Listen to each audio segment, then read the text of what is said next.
ఓం శ్రీ సాయిరామ్. గురుభ్యో నమః.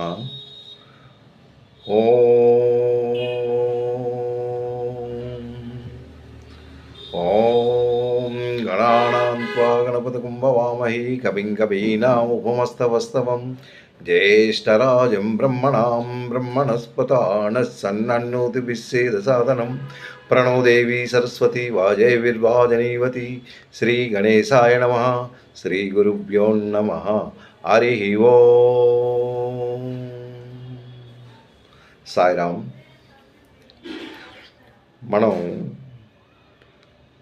నిన్న మనం 10, 11 2 శ్లోకాలు మనం చెప్పుకున్నాం. ఇది కర్మయోగం.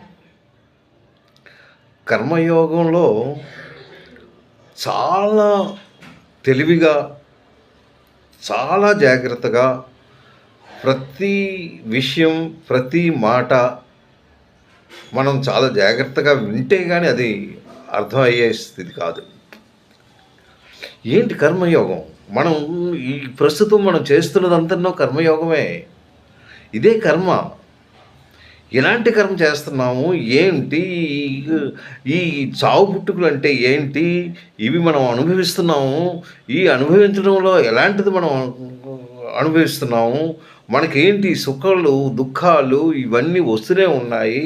కర్మను బట్టి అసలు మనకి కొన్ని సుఖాలు పడుతున్నాయి, కొన్ని దుఃఖాలు వస్తున్నాయి.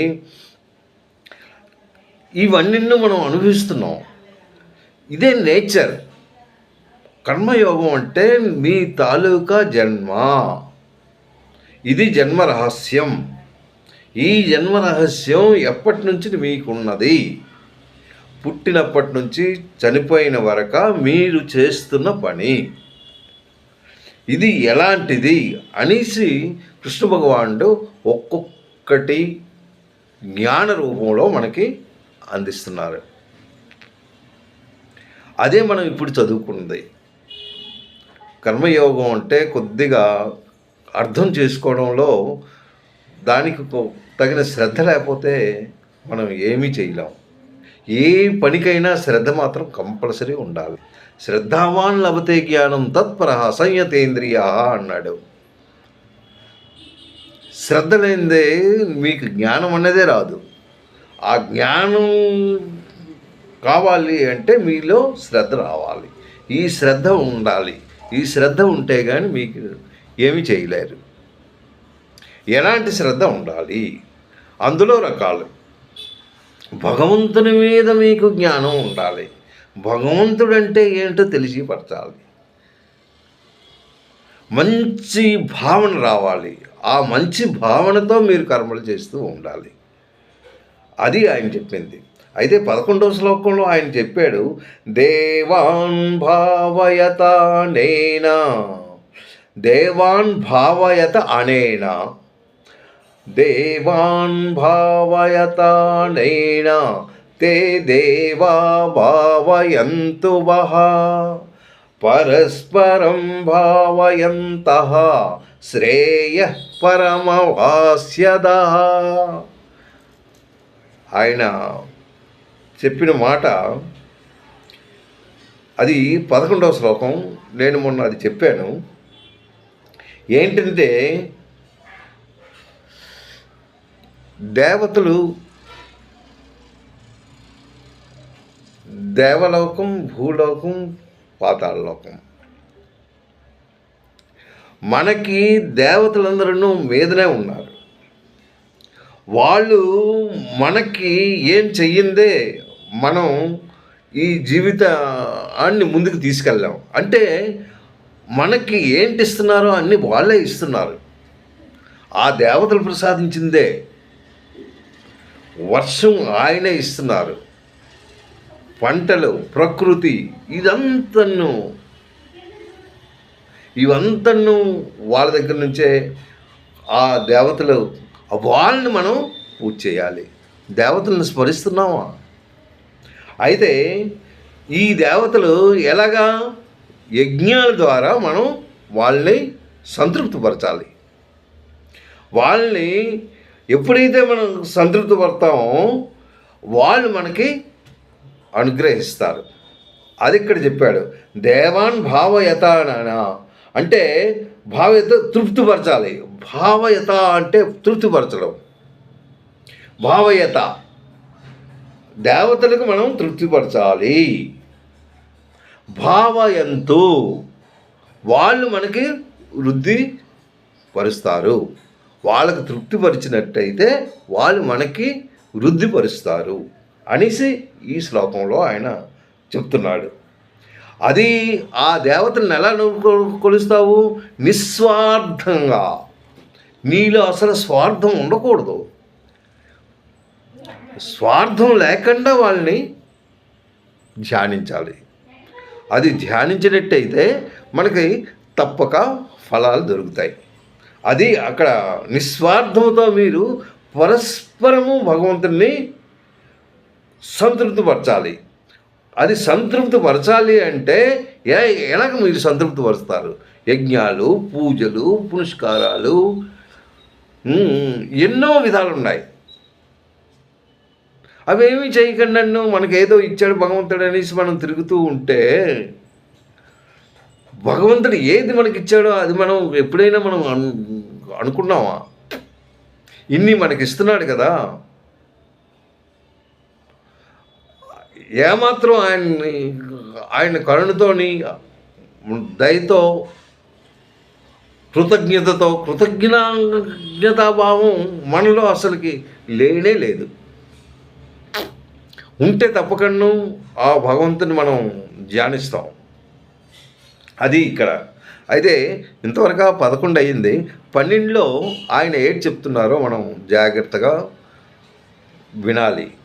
అంటే ఇది దేవతల గురించి.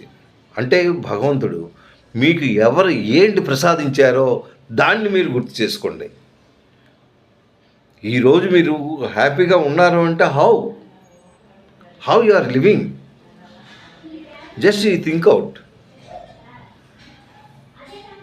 How you are taking breath, how you are looking, how you are hearing, how you are eating. These are all things. ఇవన్నీ భగవంతుడు మనకి ఇచ్చినవే. వాళ్ళకు కృతజ్ఞతాప్రారంగా మనం చేయాలి. అయితే ఇష్టాన్ 12వది ఏంటంటున్నాడో మీరు చూసుకోవాలి. ఇష్టాన్ భోగాన్ హివో దేవా దాస్యంతే యజ్ఞభావితాః. ఇష్టాన్ భోగాన్ హివో దేవ దాస్యంతే యజ్ఞభావితాః అన్నాడు. దాస్యంతే అంటే గెట్. మనకి ఏంటి ఆ తర్వాత ఇష్టాన్ భోగాన్ హివో దేవ దాస్యంతే యజ్ఞభావితాః తై దత్తాన్ ఆప్రదయ ఏభ్య తై దత్తాన్ అప్రదయ ఏభ్య భుక్తేస్తేన ఏవనః. అంటే ఇది సాంస్క్రిట్ పదాలు. ఎలా అయితే శ్లోకం ఉందో ఆ శ్లోకం సాంస్క్రిట్ పదాలు అన్నీ కలిపే ఉంటాయి. దాన్ని మనం కొద్దిగా విడదీయాలి. విడదీస్తే కానీ ఆ అర్థం బయటికి రాదు. చాలా కష్టమైనది. అయితే ఈ సాంస్క్రిట్ పదాలు ఎవరైతే చదువుతారో, ఎవరైతే బుర్రలో పెట్టుకుంటారో, ఎవరైతే తరోగా ఈ శ్లోకాలని చెప్తారో వాళ్ళు ఆరోగ్యంతో చక్కగా ఉంటారు. ఎందుకు అంటే ఈ సాంస్క్రిట్ పదాలు అవి క్లిష్టమైనవి. అవి మనం చెప్పడంలో ఉంది.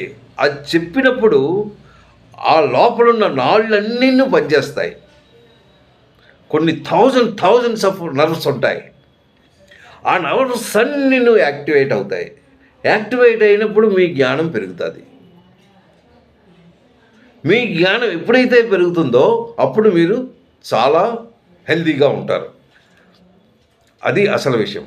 అందుగురించి ఈ శ్లోకాలు ఉండిద్దో మనకెందుకు, అవి సంస్కృతుడు ఆ గీత మనకెందుకో, ఈ శ్లోకాలు మనకెందుకు అన్న భావన ఎవరికైతే ఉంటుందో వాళ్ళు ఇంకా అలాగే ఉంటారు. ఆ పదాలు నేర్చుకోవడానికి మీరు ప్రయత్నించాలి. ఇష్టాన్ భోగాన్ హివో దేవ దాస్యంతే యజ్ఞభావితః. యజ్ఞభావితః అంటే యజ్ఞం ద్వారా. యజ్ఞభావితః అంటే యజ్ఞము ద్వారా సంతృప్తి పడిన దేవతలు ఎవరైతే యజ్ఞం చేస్తారో ఆ యజ్ఞం ద్వారా వాళ్ళు సంతృప్తి పడుతున్నారు. ఎవరు? దేవతలు. ఇష్టాన్ భోగాన్ అంటే ఇష్టములైన భోగాలను నిశ్చయముగా ప్రసాదిస్తారు. ఎవరు? దేవతలు. ఎప్పుడు ప్రసాదిస్తారు? మీరు యజ్ఞాలు చేసి వాళ్ళకి సంతృప్తి పరిచినచో మీకు ఏం కావాలో అవన్నీ వాళ్ళు ఇస్తారు. దేవతలు ఇస్తారనమాట. దేవేంద్రుడే ఎంతనో భగవంతుడు సృష్టించిందే. దేవతలను సృష్టించాడు, మనుషులను సృష్టించాడు, రాక్షసులను సృష్టించాడు.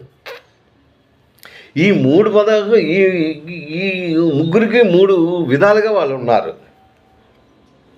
దేవతల తాలూకా గుణాలు వేరు, మనుషుల తాలూకా గుణాలు వేరు, రాక్షస గుణాలు వేరు. ఆ గుణాలు